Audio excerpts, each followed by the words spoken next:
Hi viewers, welcome back to my channel Sanvi creations. నేను మీరవలి.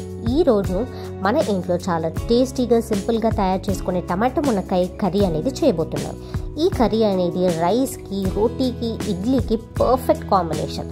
So ఈ curry చేసుకోవడానికి step by step ఎలా చేసుకోవాలో చూసేద్దామా? So let's get started. So ఈ కర్రీ చేసేసుకోవడానికి 7-8 టమాటోస్, 2 మునక్కాయలు, 2 ఆనియన్, 2 పచ్చిమిర్చిని తీసేసుకొని అన్నిటిని ఇలా చిన్న చిన్న ముక్కల్లా కట్ చేసుకొని పెట్టుకోవాలి. ఇప్పుడు స్టవ్ పెట్టేసుకొని స్టవ్ పైన కడాయి పెట్టేసుకొని 4 టేబుల్ స్పూన్ అంత ఆయిల్ వేసేసుకుందాం. ఇలా ఆయిల్ వేసేసుకున్న తర్వాత దాంట్లో 1/2 టేబుల్ స్పూన్ అంత ఆవాలు, జీలకర్ర వేసేసి ఇంకా నెక్స్ట్ కట్ చేసుకుని పెట్టుకున్న ఆనియన్ మొత్తాన్ని వేసేసుకోవాలి. ఈ ఆనియన్ మొత్తం మగ్గిపోయేదాకా ఆయిల్లో ఫ్రై చేసుకోవాలి.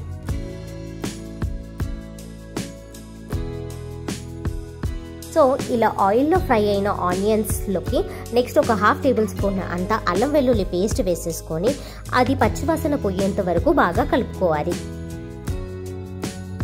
ఇప్పుడు ఈ అల్లం వెల్లుల్లి పేస్ట్ అనేది వాసన పోయేంత వరకు కలిపేసుకున్న తర్వాత ఇందాక కట్ చేసుకొని పెట్టుకున్న 2 పచ్చిమిర్చిని కూడా దీంట్లోకి యాడ్ చేసుకోవాలి. ఇప్పుడు ఈ పచ్చిమిర్చి అనేది ఆయిల్లోకి బాగా ఫ్రై అయిపోవాలి. నెక్స్ట్ దీంట్లోకి మన టేస్ట్కి సరిపడా అంత ఉప్పు వేసుకోవాలి. నేను ఇక్కడ 2 స్పూన్స్ అంత ఉప్పు వేసుకున్నాను. నెక్స్ట్ ఒక 1/2 టేబుల్ స్పూన్ అంత పసుపు వేసేసుకొని మళ్ళీ బాగా కలిపేసుకొని ఇందాక కట్ చేసుకొని పెట్టుకున్న మునక్కాయ ముక్కలన్నిటినీ దీంట్లోకి వేసేసుకొని బాగా ఫ్రై చేసుకోవాలి. ఇప్పుడు ఈ మునక్కాయ ముక్కలు మొత్తం మగ్గిపోయేంత వరకు ఇలా మూత పెట్టేసుకొని మగ్గించుకోవాలి. ఒక 5 మినిట్స్ అయిపోయిన తర్వాత మూత తీసేసుకొని కింద అడగంటకుండా కలుపుకోవాలి.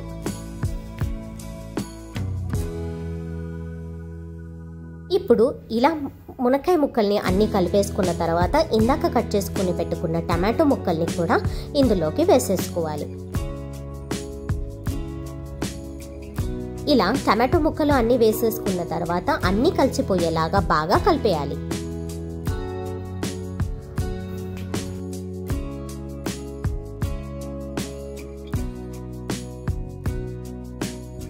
ఇప్పుడు ఈ టమాటో ముక్కలు కూడా మొత్తం మగ్గిపోవడానికి మూత పెట్టేసుకొని ఒక 10 నిమిషాల పాటు మధ్యలో మధ్యలో కలుపుకుంటూ మగ్గించుకోవాలి.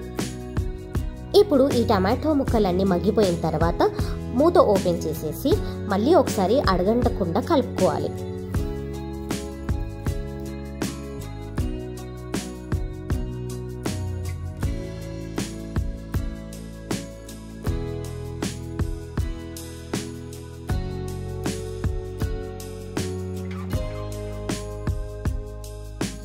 నెక్స్ట్ దీంట్లోకి ఒక 2 టేబుల్ స్పూన్ అంత కారం వేసేసుకుందాం.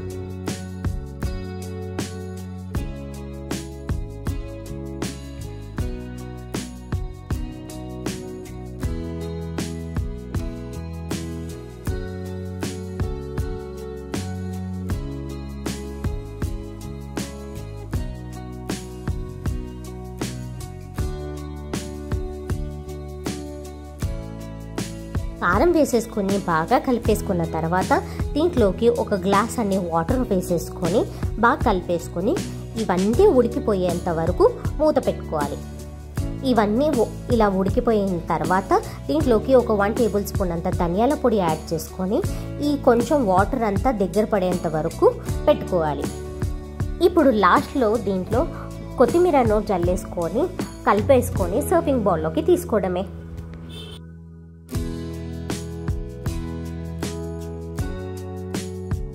సో చూసారు కదండి, ఎంతో టేస్టీ అండ్ ఫ్లేవర్ఫుల్ అయిన టమాటో మునక్కాయ కర్రీ అనేది రెడీ అయిపోయింది.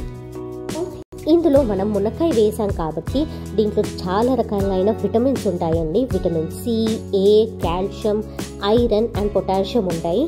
ఇవి చిన్నపిల్లలకి ఇమ్యూనిటీ బూస్టింగ్ కూడా చాలా పనికొస్తుంది. సో మీకు కనుక ఈ వీడియో నచ్చినైతే మీ ఫీడ్బ్యాక్ని కమెంట్స్లో షేర్ చేయండి. అలాగే వీడియో నచ్చినట్టయితే లైక్ చేయండి, షేర్ చేయండి, అలాగే సబ్స్క్రైబ్ చేసుకోవడం మర్చిపోకండి. మళ్ళీ నెక్స్ట్ వీడియోలో కలుద్దాం. Until then happy cooking. Thank you for watching.